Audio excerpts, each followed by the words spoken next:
যারা মুন্সিগঞ্জে থাকেন তারা তো অবশ্যই চিনবেন মুন্সিগঞ্জ লঞ্চ ঘাট এবং তার আশেপাশের এরিয়াটা। মুন্সিগঞ্জ লঞ্চ ঘাটটা আসলে অনেক সুন্দর একটা জায়গা। বিশেষ করে সৌন্দর্যটা বৃদ্ধি করে হচ্ছে একটা বট গাছ, একটা না একাধিক বট গাছ, যেটা হচ্ছে 200 বছরের পুরনো বট গাছ। সচরাচর এরকম বট গাছ এখন দেখা যায় না, বিশেষ কিছু কিছু জায়গায় দেখা যায়।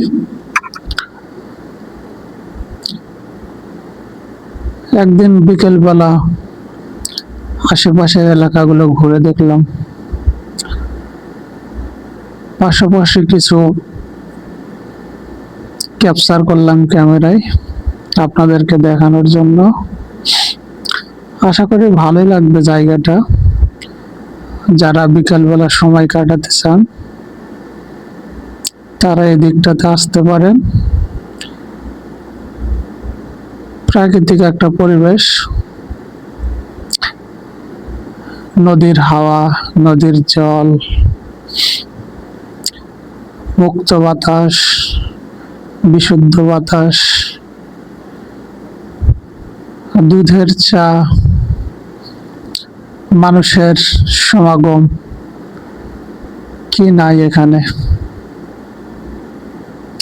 ভালো লাগার মতো একটা বিকেল কাটাতে চাইলে চলে আসতে পারেন মুন্সিগঞ্জ লঞ্চ ঘাট এরিয়াতে।